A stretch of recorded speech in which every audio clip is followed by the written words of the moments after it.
My name is Jeremy Davidson. I am the chair of the Education and Events Committee with SFAR, and we're delighted to do part two of unwarranted spaces in San Francisco and what that means for agents, buyers, and sellers. We had a robust discussion last month with many people on the call who had quite a number of questions for Fergal Clancy, who is the senior building inspector with one of the senior building inspectors with DBI, who was on hand to present to us and also answer many questions. But there were many questions that were unanswered, and so we decided, hey, let's have another session to meet with him and some more people from DBI and planning. So here we are. I want to introduce our panel today. So first we have Kelly Omran, who is the DBI Public Information Officer. Welcome, Kelly. We have Jimmy Chung from Permit Services and Plan Review. We also have Natalia Fassi, who's the Deputy Zoning Administrator at SF Planning. And finally, back again, we have Fergal Clancy with DBI. So we're going to just dive into the questions. Want to thank everybody who submitted questions. We had quite a number of them, so we have gone through, or our panelists here have gone through and kind of woven questions together, consolidated them according to theme. And I just want to state just kind of a disclaimer. A lot of these topics are nuanced and it is important to remember that and this is a response to some of the questions.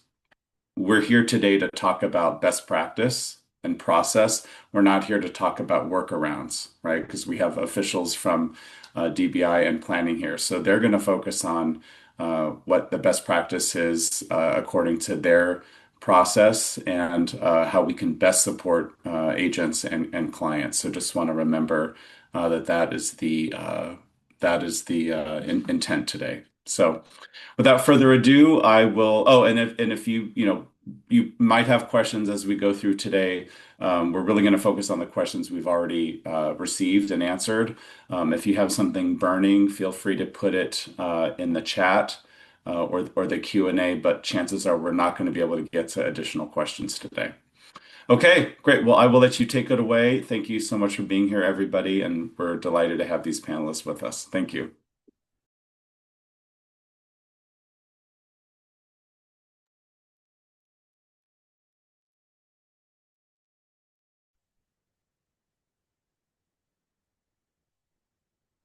So Kelly, are you gonna share, are you able to share your screen?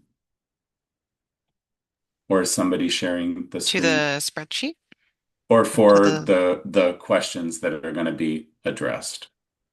Who's gonna take it away? oh why don't we start with the first question that we got that you sent over in advance from the audience. Great. So the first question we got was when clients buy a home with unwarranted rooms and additions, the number one question I always get is what is the likelihood the building department will come into the home and make us remove everything that was already done by a previous owner? Great question. Fergal or Jimmy? Yeah, this is on the hi, Fergal Clancy. This is on the building inspection side of things. Again, just like the answer is answered, we don't go door to door. If there's a complaint on the property, I think we've mentioned this the last time. We try and get in contact with the property owner and tell them we've received an anonymous complaint or whatever it is complaint, what the complaint description is, and we'd follow up accordingly. Sometimes a new homeowner might want to know that, are they comfortable with the house? Is there active complaints if they have a 3R report and how to close them out? Again, the best way to do it is to email us directly. We can look into it and go there to there. But as the questions moves down, who's financially responsible and all that kind of stuff, we're not really worried about that. We wouldn't start penalizing people. We're here just to make sure that using our experience, what's the best way to resolve an issue, even if there's any. But again, it's not door to door. We only just go out because we've received a complaint, and that's the directive we're under. Thank you.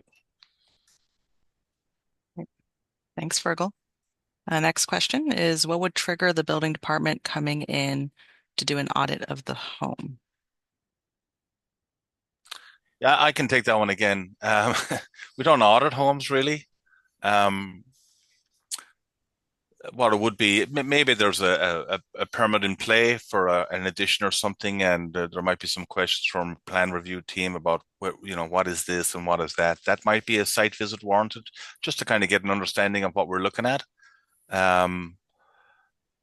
Sometimes, I deal with condo conversions and helping out Public Works Mapping Division. They will get a physical inspection report from us where I and a senior electrical and plumbing inspector will go through a process of checking history, complaints when the building was built. We would go out, we would do a site evaluation on any kind of imminent hazards that we saw, faulty handrails or missing smoke detectors from carbon monoxide detectors, fire resistive plaster, something that just needed a repair. But again, that's only under an existing building code where we would look at the building at the time it was built and we would write a report based on what we would deem the repairs that would kind of give the building a clean bill of health. But we're not making anybody bring anything into current compliance unless it's mandated by state law or something, like removing a wooden ladder from a roof or adding a handrail, things like that. But that's how we would go to the property, would be on that property owner's request for us to go out there.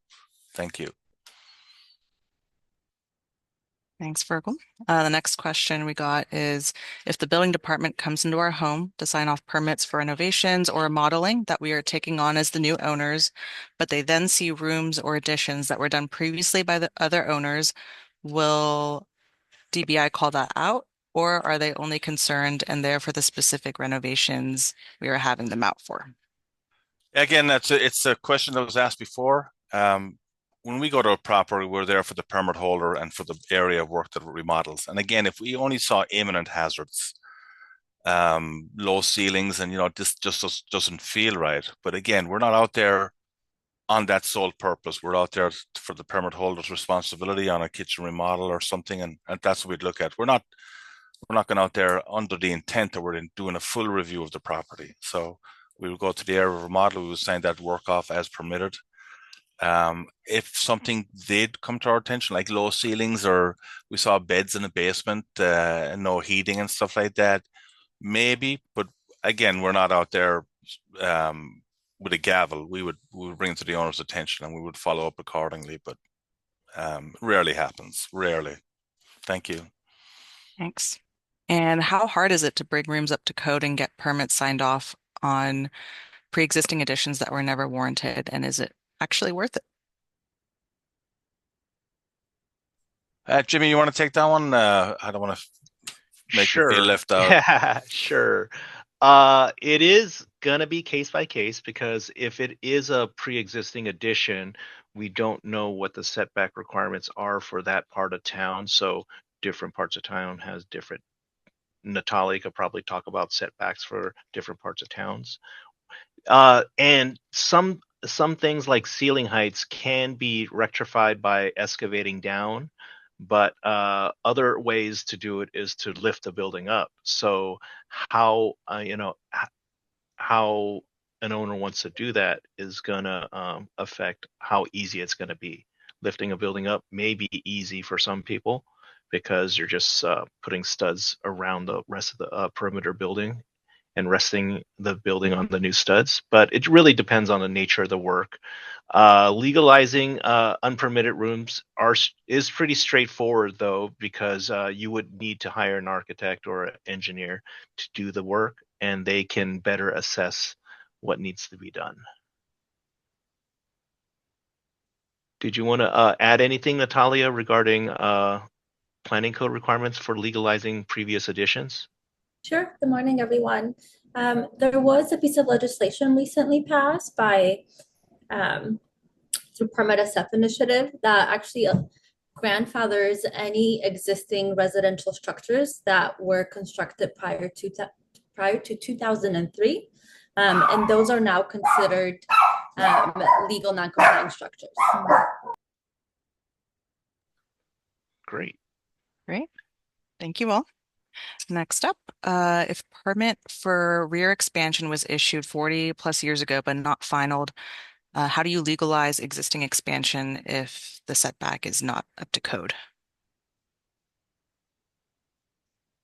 I think that's a Fergal question. Fergal, did you if a permit was issued and it's 40 years ago, you would need the building inspection division will need to Yeah. renew that permit Well, we could if renew it. possible. Yeah, correct, Jimmy. We have to reactivate that, and you would still fall under the guisements of that permit if we did have a full history of inspections where, the last step they never completed, the contractor got paid, he left, the owners thought the job was taken care of, and so forth. And there's all these anomalies that come into play, but officially never got a final sign off.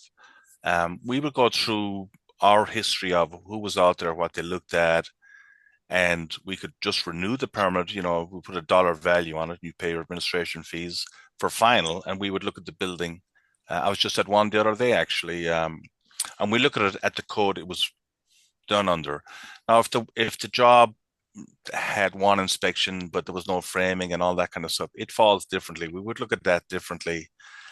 We'd probably do a site visit just to see like what we'd feel comfortable with, and how to resolve the issue and get that building in a final status. But again, that's rare. Usually, most of the time, 80-95% of the time, it's the work's done, it's been inspected, and they just forgot to submit some documentation or something. But at that point, it's administrative in nature.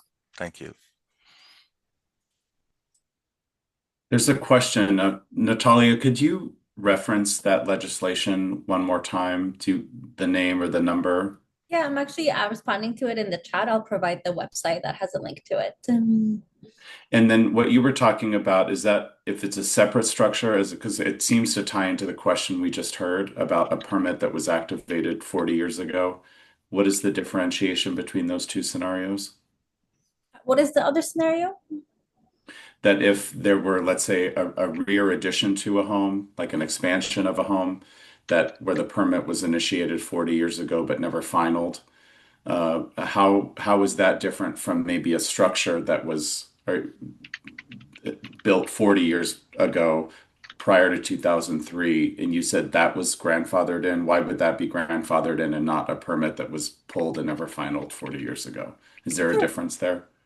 So this legislation that was recently became effective is for any residential structure that existed as of 2003, and was built without a permit. So if there was a permit that was never finalized, that work was not authorized. And so whether or not you have a permit for, if you have a permit for it, it's considered an authorized structure. If there is no completed permit, it would fall into the bucket of a structure if it's residential, and if it existed prior to 2003, it would be considered existing non-complying for the purposes of the planning code only, not for the purposes of the building code. Thank you.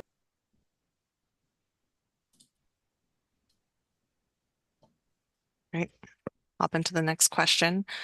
Can we make original permit history available online to real estate agents? And I guess I can answer that. San Francisco has a San Francisco Public Information Mat, SFPIM, and that website has permit history to about the mid 80s. If you need something further older, you would have to come into records management on the 4th floor of the permit center, and they can pull up records for you. As a 3R report is required for every building being sold, so that's going to be the records from the beginning of our records, which is near the early 1900s. So, Great question. Thank you. And the next question is, what work to a property requires permits? For example, new windows, exterior paint, new deck. We do have a web page available on SF.gov for a list of projects that require a permit. I can leave that in the chat for you all to reference. But if you do have a specific question about the type of work that involves permits, please feel free to ask us. I place it in the chat for everybody. Oh, great. Perfect. Thanks. All right, next is how difficult is it to get baths and kitchens permitted after the fact, meaning someone buys a home and a neighbor files a complaint? Those permits are typically over the counter. The ones that might get a little hairy or take a little bit more time is if you've moved your kitchen from one area to the other, or if you've removed any walls that may be carrying gravity loads or resisting earthquake loads. Then it can you might need to hire a design professional to draw up those drawings to demonstrate that the building is still safe after the remodel. But most of these are going to be in-kind kitchen or bath remodels in the same location in kind. So those are over the counter, not very hard. And if I could just add on to that, the one wrinkle is when it comes to unauthorized dwelling units, which is defined in the planning code, and it's a two-part definition. One is based on the physical criteria. So it's an independent space that has a full bath. So oftentimes when you find these spaces that are behind the garage, not connected to the sort of primary dwelling, they may trigger an unauthorized dwelling unit screening, which means we have to check whether that space was used independently as an illegal unit. In the cases where we do find that an unauthorized dwelling unit exists, there are various options of legalizing the unit, and San Francisco has made that process very easy. And then there are options for removing that dwelling unit, and those are often more difficult. Right. Thanks, Natalia. Next is to install a fire-rated hallway in a ground floor cut out of the garage. Is that just an OTC permit, Jimmy? Yeah, that is an OTC permit. Unfortunately, since you're changing the layout of that ground floor, you're going to need plans. And we're going to need to see if any load-bearing walls are removed or if any lateral resisting walls are being removed for that. Because typically, if you put a hallway there, you're going to have to probably rearrange the size of a room. And if the hallway's on the side, we do need to take a look at it and document it. And the part of it is part of having plans is to document it for future owners, so that it can show that it was permitted and it was reviewed by the building department to be safe. That's it. Great. Oh, and by the way, OTC stands for over the counter Thank you. permits. Next is how is Permit SF streamlining residential property permits? Ooh, we need Mayor Lurie here to tell you how. I put in the chat sfgov/permit SF, and those are the initiatives that Permit SF has been working on to streamline permitting. The news thing is shot clocks. I think it's really put a fire under our feet to get projects reviewed in a timely manner. There is also I'm going to put in a chat. Let me find it. There's also the Permit Center metrics, which pulls from our database the timelines for getting a permit and stuff like that. So now that it's all trackable, it's easier to find where the weak points are and where to add additional, employees to fix. So please take a look at that performance metrics because it's pretty interesting. Yes, and to add on to that, we actually have a Permit SF customer forum coming up very soon on September 24th at 3:30 to 5 o'clock. I've left a link in the chat to register for this forum, and we'll be talking about Permit SF related legislation, all of the new initiatives that the permitting departments have started recently, and would highly recommend you attend if you have Permit SF specific questions. All right, next up is what are the penalties if you do not declare an unwarranted living unit or space when you are pulling simple permits? Fergal, did you want to answer that? Yeah, sure. Most of the time there's zero penalties. I mean, we're not out there to beat up people, we just want a resolution again We'll go out, we'll address it. If it was newly constructed work and the general contractor is on site and he's remodeling it in another area and we get called out and this unpermitted work is there, we would write a fine on that. But it's the penalty is 2 times the fees. So if we write like 2 times $10,000, it's a fee on the $10,000. It's not a $20,000 penalty, but that would be, you should know better. You're out here right now. You shouldn't be doing this work. We don't have a permit for it. That if it was an anonymous complaint that came in that they're working out there without a permit or whatever, but if it's existing legal code and stuff like that, we would address it. We wouldn't be. I think we've answered this question already. We're not out there slamming penalties to make money. We're out here just to assist for resolution. Thank you. And I do want to add that if you have an unwarranted living unit, and no one's complained, there's no penalties. For not declaring it, if you're not asking to do any work, if you're not applying for a permit to do any work and you're just leaving your house as is and no one's complained, we're not going to go out there and proactively look for these things. Now, with that said, Natalia, do you know if the proposed legislation to place applicants on the expanded compliance control list if they do not declare their unit? I believe that was just introduced, so I'm not very familiar with it. Oh, okay. I have seen something introduced lately. So, yeah, there is pending legislation, I think, in the local level, but that hasn't been passed yet. So we don't want to talk about pending legislation. We'll just leave it at that. Thank you. Sorry to call you out. Okay, Kelly, next question. All right. How can I verify if a permit has been issued and whether the seismic work has been completed or not? How do I check my permit status? Oh, okay. You can check your permit status and your neighbor's permit status by going on SFPIM. So just Google SFPIM, SFPIM, and the first topic will be, I'm going to paste it in the chat, SFPIM right now. And you can search by address or block and lot. And then when you get there, on the left-hand side, you'll see a box, a topic called permits. And from there, you can pick your permit, and then it'll lay out in a matrix who has that permit. Is it issued? Is it filed? Is it under review? Is it issued? So please take a look at that website, and we can answer any questions that come up. And a DBI also has an online permit tracking system that folks can use. I've put it in the chat. And you can also check for any DBI building, electrical, plumbing permits, as well as any complaints that come in and the status of those.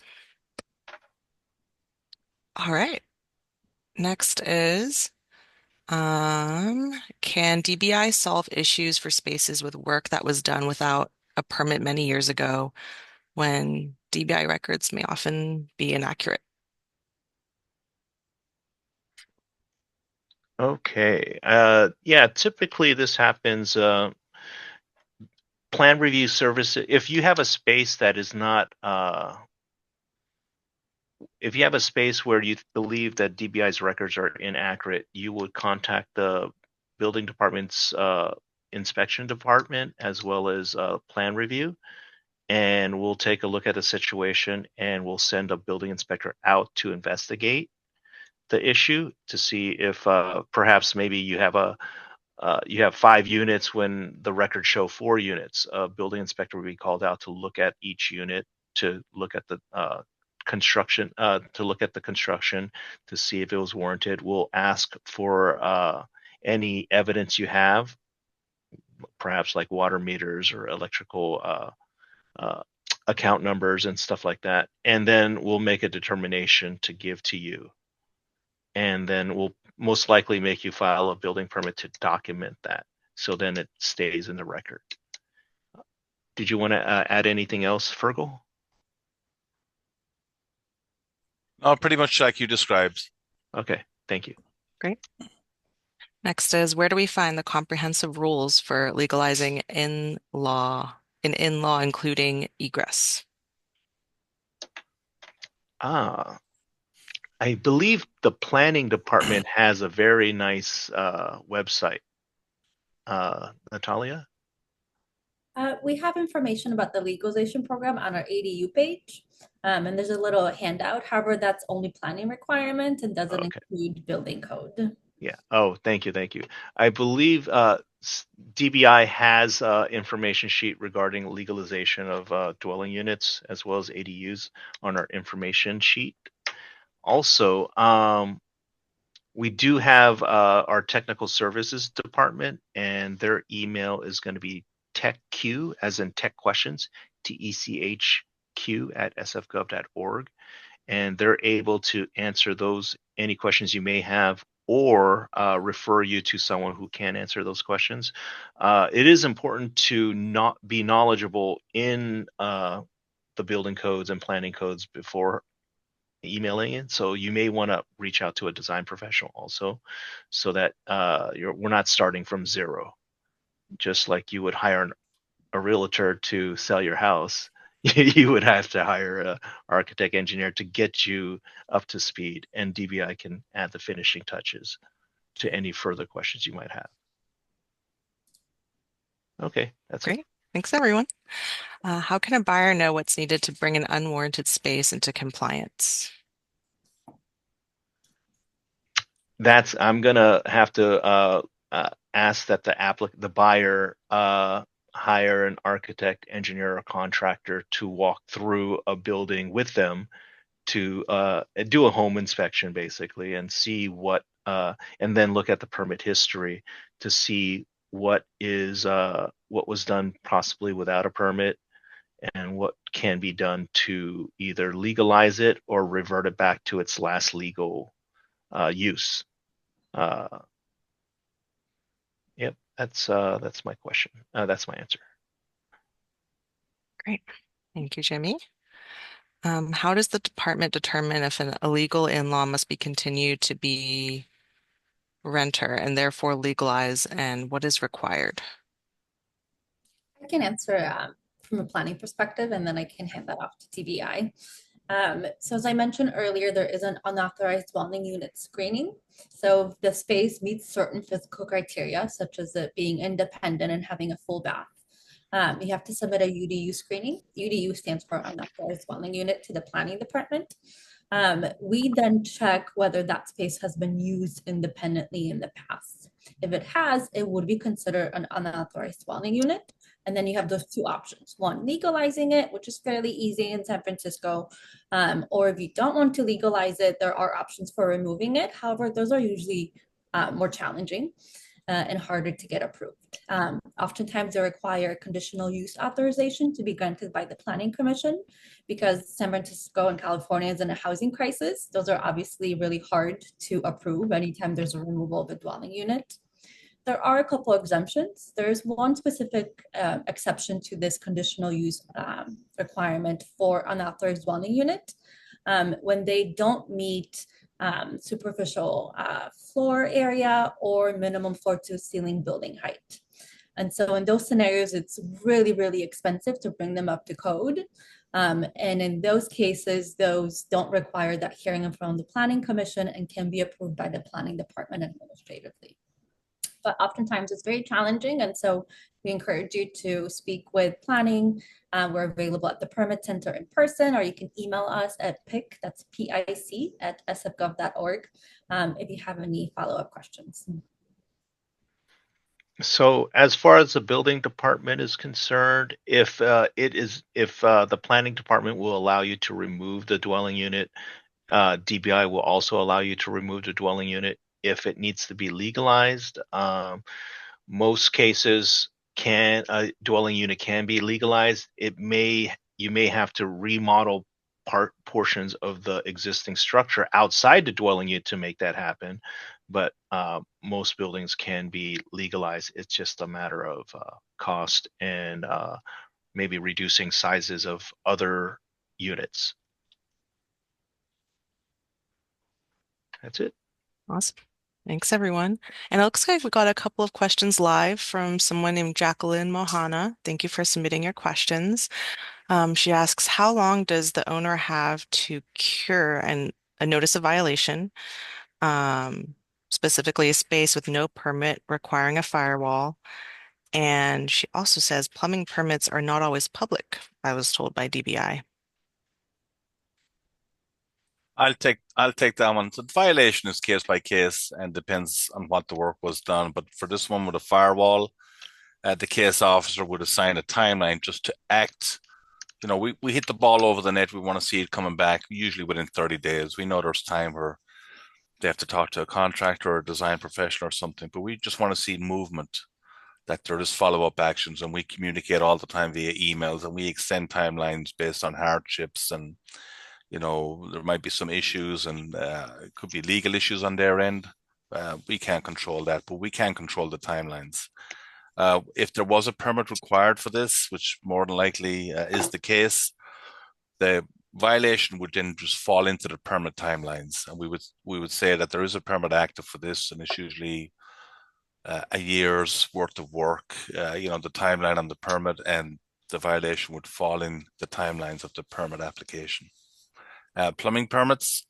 Um, I use San Francisco Building Eye, EYE. I type in the address. I can navigate through that fantastic website and see plumbing inspections. You click on that, it goes to DBI's website, and you can see the history of the inspections out there. But no, we have records of that. I know where that information came from, but every permit is recorded here. We have it on records. We have it in our system, and it's on a public site. Thank you. So I put in the chat the sanfrancisco.buildingeye.com website.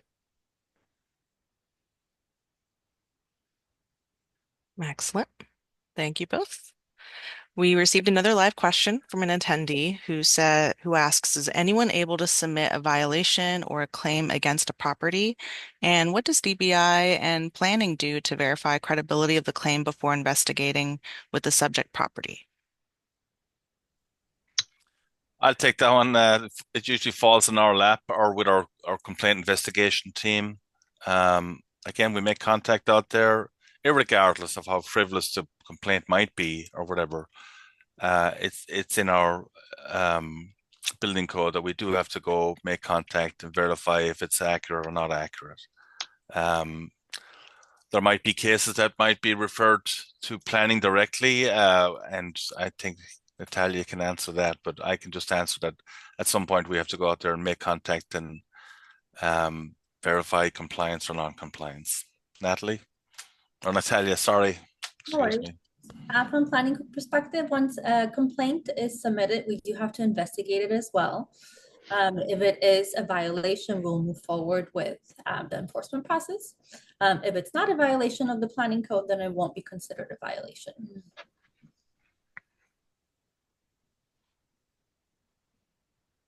Great. Thank you. Next we have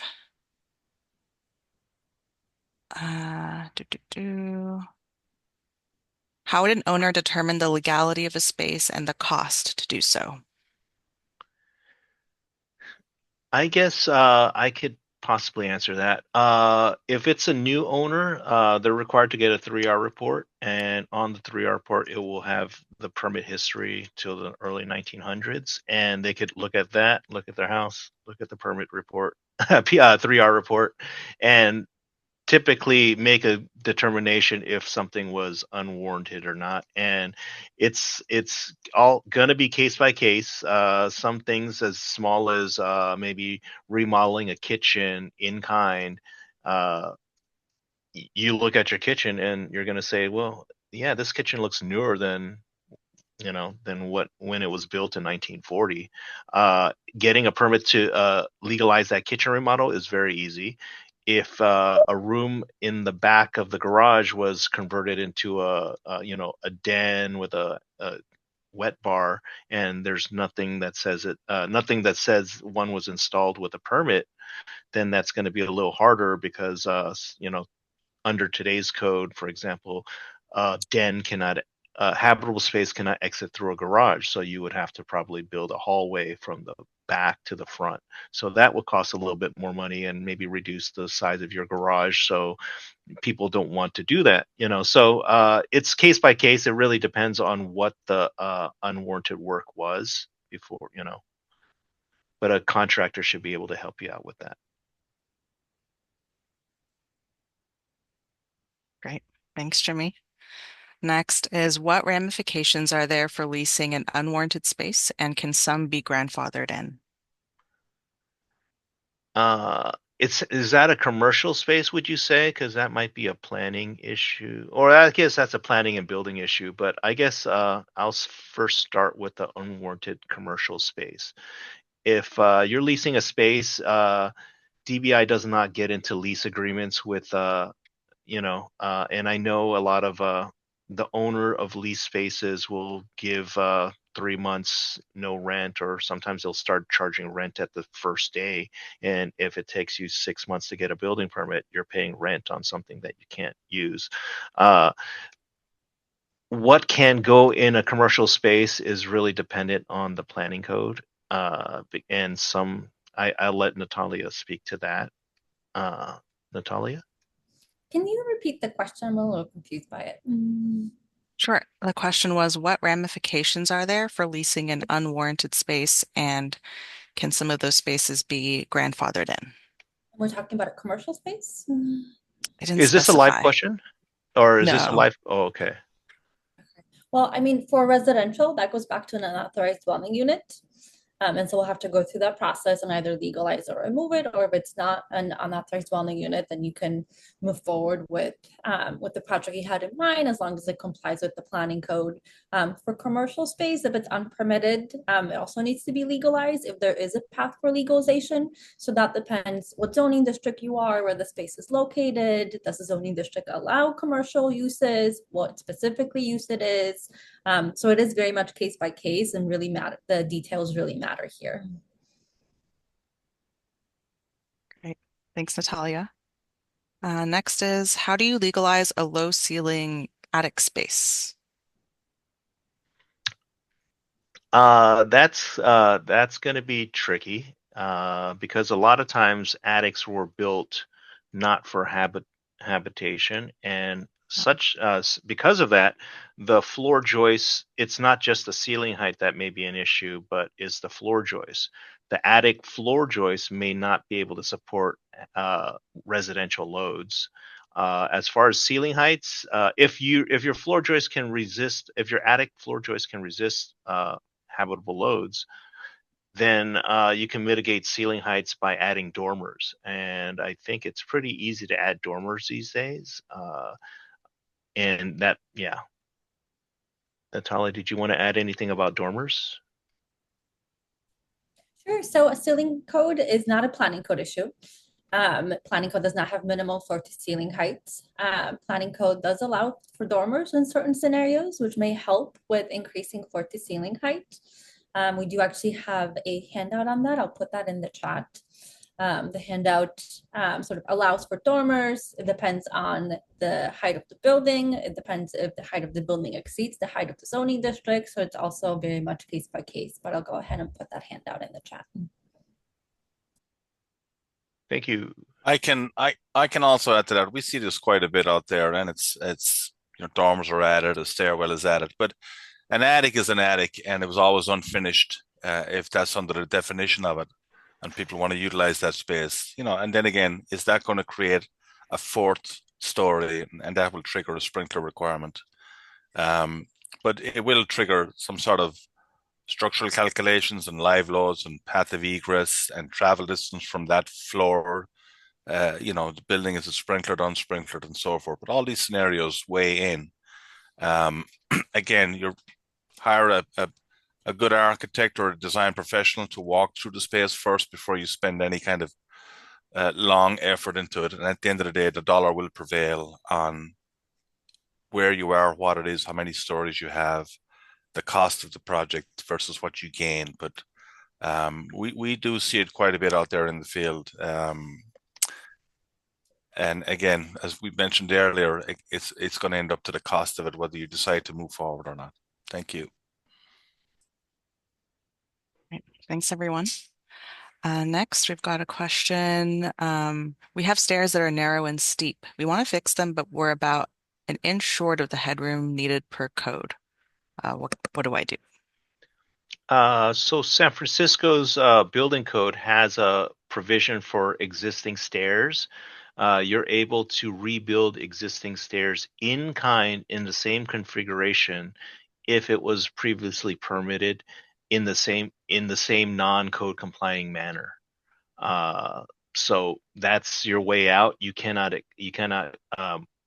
change the orientation. You have to keep it the way it is, and it just existing non-conforming. And we are able to approve that.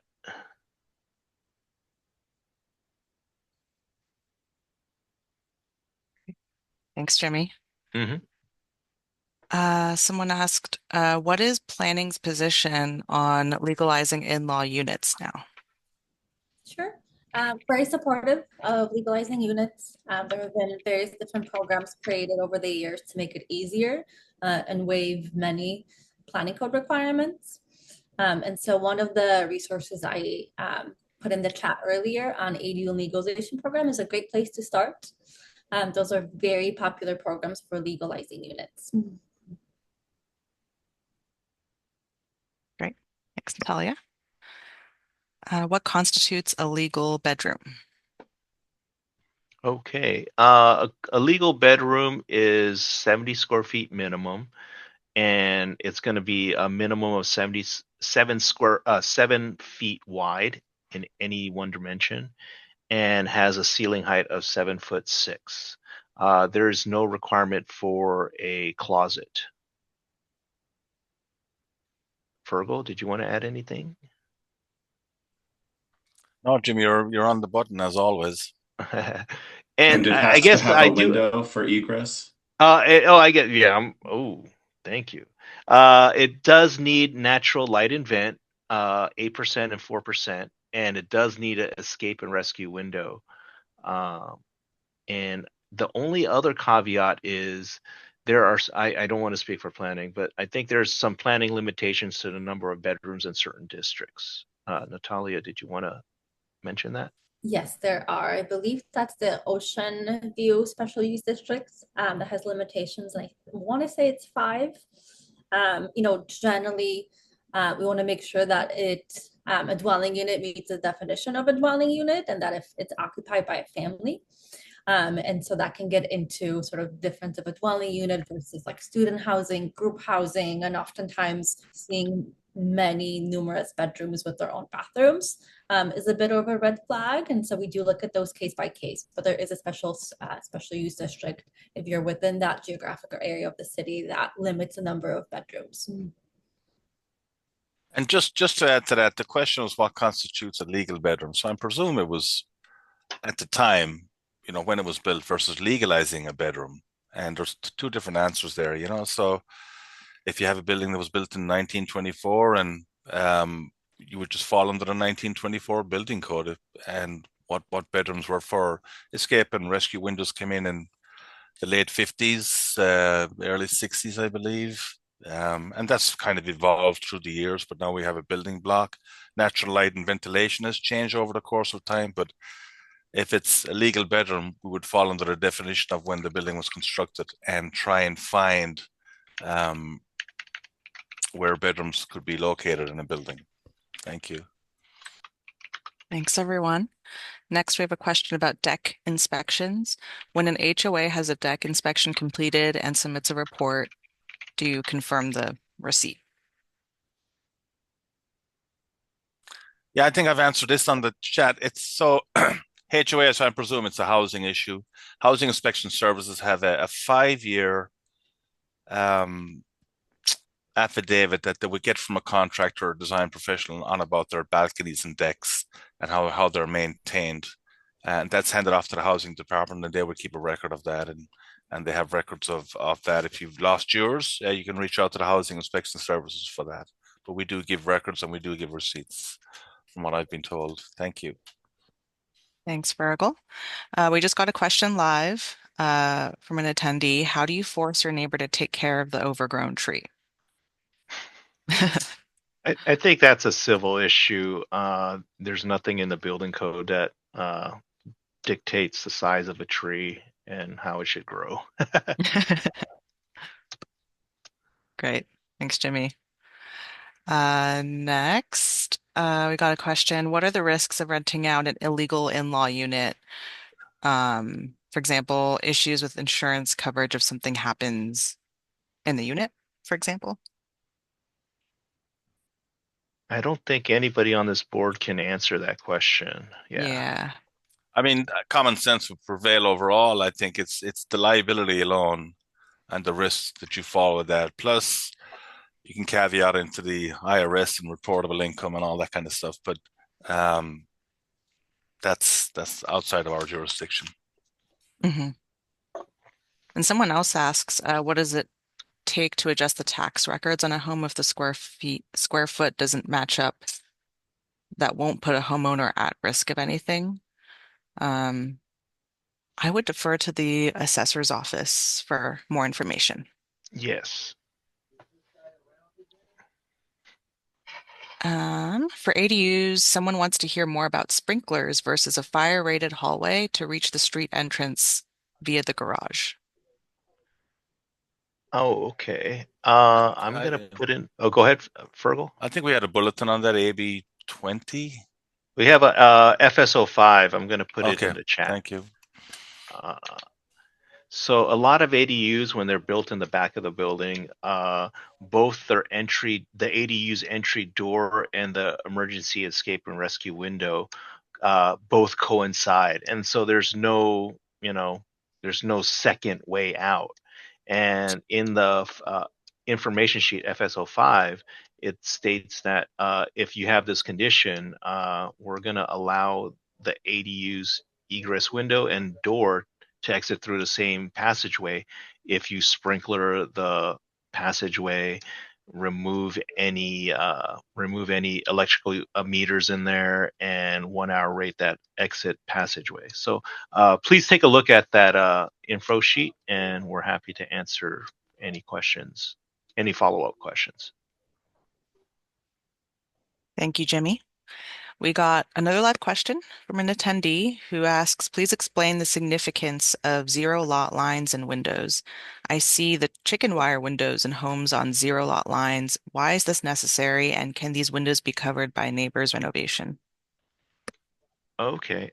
The chicken wire was used a long time ago. I guess they were fire rated windows back then with chicken wire. These days, the chicken wire isn't required. Technology has caught up to have clear windows have a 45 or 90-minute rating. Any new property line windows are required to file. Whenever you add a property line window, you're required to file a declaration of use limitation, which says that I am applying for this window, but if my neighbor increases their building so that my window no longer complies, I have to close it up. So any new ones can be blocked by a neighbor's construction, and that declaration is signed by the owners, notarized, and recorded with the city. So you don't have any protections for your newly permitted property line windows. Now, if you have some existing ones, there may be a little bit more protections, but that I may have to pass it on to Natalia regarding modifying the size of a neighboring's construction. So planning code doesn't address property line windows. For residential properties, we do have residential design guidelines that talk about sort of not overlapping windows with your adjacent property. When there is adjacent new construction, you've got a property line window that is not protected. What the guidelines do to protect are light wells. And so they ask for a light well to be matched, a certain percentage of it, but generally property line windows are not protected under the planning code or guidelines. Just to add to that, if you're adding a property line, a zero lot line window, because you need that view or something, they can't be used for natural light and ventilation because they're they're non-operable. And the chicken wire scenario maybe was put in the 50s or 60s with a permit. Was there an agreement signed about the expansion of next door or whatever? But if there is a neighbor doing an addition or whatever, there is a process. You can go to the commission hearings, you can go through Board of Appeals and try and claim that as a requirement that was put in at the time under an agreement. That commission or board would have to weigh in on if that building can be built up against you. But again, that's outside of our codes, unless it's a recorded document. But it can't be used for natural light and ventilation. It's just what the majority are used for review, and that's it. Thank you. Thank you, everyone. We got another question live from Sue Chan, who asks, there's a 2-unit condo building. One condo unit has a bonus space that is currently used as a residential studio. Can this bonus space or studio be converted into a 3rd unit or condo with the new legislation? I can address that. So it depends. It depends on the zoning district if residential uses are allowed. It depends what the existing space is. Was it commercial condo? Was it residential condo? There's a lot of details. Although the state and city has made it really easy to add units, there are still some requirements, and some cannot take space away from existing residential units. So it depends, but because there are so many options, the likelihood is stronger than that. Thank you, Natalia. Next, we got a few questions about our fees and permit costs. How are permit costs determined? Are they purely meant to cover DBI administrative fees, or are they a moneymaker for the city? We also got some questions earlier about a similar topic. Why did the 3R jump in price again? Why did it double in costs?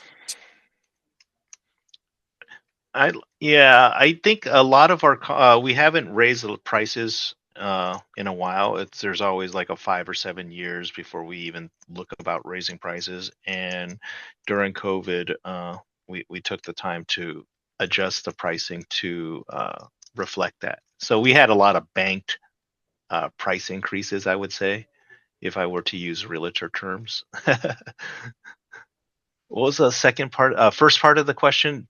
That was 3R reports, but was it for? We do not make a profit. We're basically running. We make enough just to save a little for a rainy day, which we burned all our rainy day funds during COVID. So we only have 5 million to bank or something like that. Something very, very little.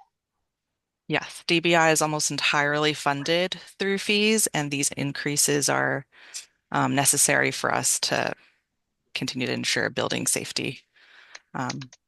And our fees did increase recently, and they more accurately reflect the cost for us to provide these services.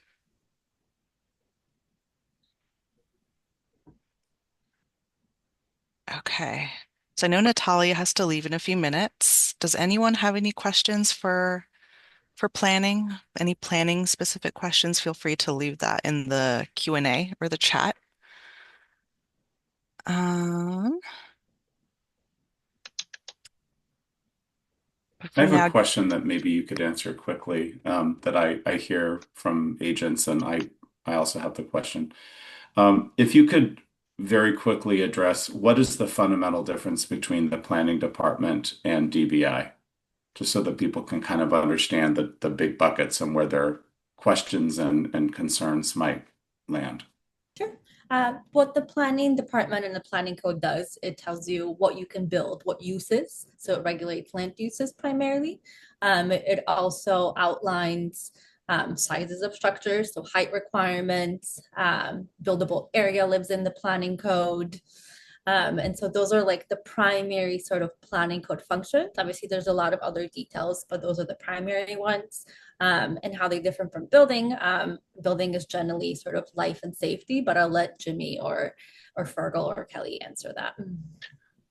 Oh, thank you. Yeah, the building to code, once it's determined the size and bulk of a building, DBI's is to make sure that your building is code compliant for for life safety, as well as energy conservation, as water usage and habitability. Thank you. Mhm. Thanks, Jeremy. I'll go ahead and hop off. If any of you have any follow-up questions for planning, we've put some resources and ways to contact us in the chat. Thank you, everyone. Thank you, Thank you. Natalia.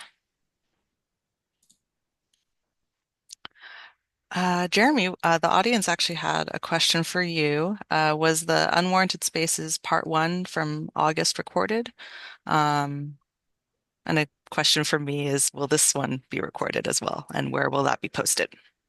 Yeah, so both are recorded, and SFAR on the website has a video library where you can find both recordings. Great question. Great. I believe we pretty much covered the questions that the audience provided in advance. Do we have any other questions live that we haven't answered? Oh, okay. One question is, can you turn a rustic one-room cottage with electricity in the backyard of a house into an ADU? Who? I think if the planning allows it, if the planning code allows it, it's too bad Natalia's not there to answer that. There is probably going to be upgrades you're going to have to make to the front building, because I'm going to assume that the front building is built lot line to lot line, and you're exiting through the front building. So there's going to have to be some provisions made for that, possibly sprinklering the ground floor or at least the exit passageway of the front building. And yeah. Just to add to that, it was just electricity, but I'm sure it would have to meet the minimum standards for electrical and plumbing as well. Yeah. So sewer tie-in, I'm sure it's there. I mean, if you call it a cottage, more or less that, but it would just have to meet the bare minimum standards for plumbing and electrical codes, and for DBI for fire rated if it's up against the property line wall, just the bare minimums. How do you get onto the street? That kind of stuff. Thank you. And if it was built on a hill and the cottage is downhill, it'll probably be harder to bring the sewage from the cottage to the street if the street was higher, right? You can't pump up. I mean, gravity, sewer works on gravity. So they would need a sump pump or something but that's things that you have to think about when legalizing or turning a cottage into a residential unit. Thanks, Shamin Fergal. Next, we have a question from Brian Marabello. For large daycares, 2 egresses from the daycare space are required. To build a fire-rated corridor through the garage, what permits are required? Exactly that. Was it a large daycare before? No. Then you'll probably say, I would like to turn this tenant space from tenant space A to a large family daycare. And in order to comply with the code, you would list the things that you'll be upgrading. And if there's not much to upgrade besides that fire rated passageway, then you'll state that in the scope of work. But most likely you'll probably be adding maybe like a kitchen or bathrooms for the kids and stuff like that. So you would add that to the scope of work. Be descriptive. Thanks, Jimmy. Mm-hmm. And Hector Rosas asks, as a seller or realtor, how do I determine that a room was added or a garage was converted or work was done within the envelope prior to 2003 as existing non-compliant work? Thank you. The 3R report. Rely on the 3R report. Barbara Friedman asks, can you clarify egress regulations when an unwarranted unit is built behind the garage of a 2-unit building? It's so typically it's just easy to say that you're exiting for your proposed unit has to comply with the building code. Sometimes that's very difficult when you have buildings that are built lot line to lot line. So then I would send you to DBI's information sheets. We have a lot of information sheets that deal with exiting for ADUs and new dwelling units, and see if any of those can apply in your case. At the very least, you're going to need a common area or at least a dedicated passageway that leads from that new unit to the street. That's, you know, it could be a dedicated, yeah, like I said, it could be a dedicated hallway, or it can be a common area that's used by all three units. Thank you. Hmm. Next, we have a question from anonymous. What is the status of the storefront ADA inspections and retrofit program? Not sure Oh, exact name of the program. I oh, assume they're talking about A, ABE, yeah, Accessible the Business accessible, Entrance. yeah, the accessible business entry program has sunset, uh, and DBI is no longer requiring uh, commercial storefronts to upgrade their front door. So that's good news for a lot of people. If you have a pending permit, you can cancel that permit. You'll reach out to the technical services division at techq@sfgov.org, and they'll help you with that. I believe it's on their website also. But yeah, it has sunset, so good news. Yes, I just shared in the chat more information about the ABE being sunsetted or reformed Perfect. due to an ordinance that was enacted back in April. However, we still encourage businesses and properties to still comply with disability access requirements, as it is part of the California Building Code and the Americans with Disabilities Act. Yes, the program has been reformed. Brian Marabeyo has an add-on question. Is a permit to build fire-rated corridor for daycares over the counter? If it is already a daycare, the answer is yes. If it is not, we typically don't see a lot of daycares, so we're not able to review it over the counter. But if it's an existing daycare and that's all you're doing, adding a corridor, it can be over the counter.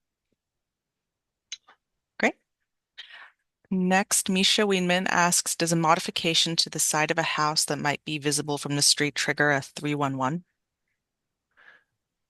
I think that's 311 is planning notification, and I don't want to answer for Natalia, but I will say that when you're replacing windows and we say it's visible from the street, it's kind of visible from the street without trying too hard.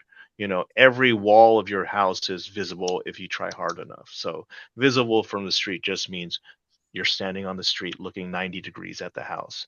The side, it's not meant to be that deep. But please email the pic@sfgov.org. That's a planning information counter website email for an answer. Great. That was all the questions we got live. Does anyone have any additional questions while we're all here?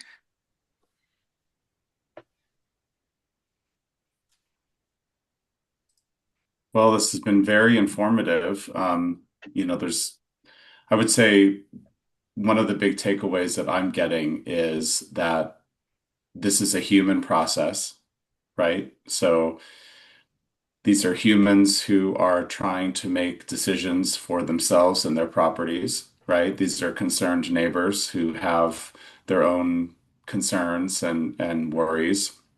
And then whether you're in planning or inspection, right, you have humans who are at the helm of this process. And it sounds like there's room for a lot of good intention. And there's a lot of room for gray area, right? So just a lot of case by case here. And I think I certainly am taking away that approaching this with curiosity and a good amount of time to try to make sure the right questions get asked and answered are probably some really important things to keep in mind for ourselves and our clients. And it really sounds like both of your departments are coming from a place of wanting to really help and get people kind of squared away in the right direction. So I appreciate the spirit with which you come to us and our membership today. Any parting thoughts, final words that you have as people kind of digest this and hopefully give it a second listen. Yeah, again, our phones, we answer our phones, we respond to emails. Sometimes we get anonymous questions. I bought a property, I'm not sure, or I'm thinking about buying a property. We're not asking for addresses or anything. We're just trying to give them the best advice we can. So that's just part of what we do every day, day to day.